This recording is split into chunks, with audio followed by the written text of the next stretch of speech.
Saludos mis mortales favoritos. He aquí la pregunta. Primera carta de Juan, capítulo 3, versículo 4, cuando dice, todo aquel que comete pecado también infringe la ley. ¿Está hablando de la ley de Moisés o está hablando de la ley de Cristo? ¿Qué creen ustedes? Bueno, algunos dicen que es la evidencia de que el decálogo está vigente en el nuevo pacto y que la ley de Moisés sigue vigente en el nuevo pacto, particularmente 10 de 613 mandamientos. Bueno, vayamos a la Biblia. Fíjense que hay que leer en el contexto, hay que leer toda la carta para saber de qué ley está hablando Juan. Entonces, en el capítulo 2, versículo 7 dice, amados, no les escribo un mandamiento nuevo, sino el mandamiento antiguo que tenían desde el principio. El mandamiento antiguo es la palabra que han oído. Ahora, ese mandamiento antiguo del cual está hablando Juan, ¿es el decálogo? ¿Es la ley de Moisés? ¿O es la ley de Cristo? El contexto nos lo dice la misma palabra. Después de que hemos leído, todo aquel que comete pecado también infringe la ley, un versículo después, es decir, ese es el versículo 4 y en el versículo 5, fíjense cómo dice. Y ustedes saben que Él fue manifestado para quitar los pecados y que en Él no hay pecado. ¿De quién está hablando? De Jesús. El contexto inmediato de este versículo no es la ley de Moisés, es Jesús. Por lo tanto, Juan está hablando de los mandamientos de Jesús. Ahora, ¿cómo lo sabemos? Porque justamente unos versículos después, en el mismo capítulo, fíjense lo que nos va a decir Juan.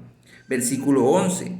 Porque este es el mandamiento, este es el mensaje que ustedes han oído desde el principio, que nos amemos los unos a los otros. Me pregunto, este mensaje de ámense los unos a los otros, ¿dónde lo encontramos?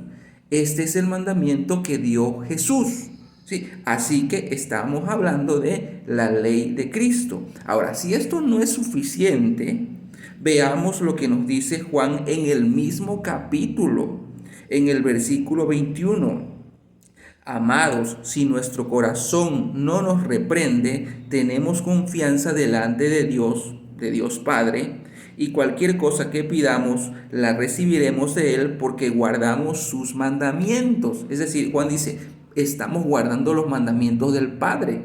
Aquí es donde viene la confusión, porque entonces dicen los adventistas que nosotros tenemos que seguir guardando la ley de Moisés o particularmente el decálogo. Pero fíjense lo que va a decir Juan aquí.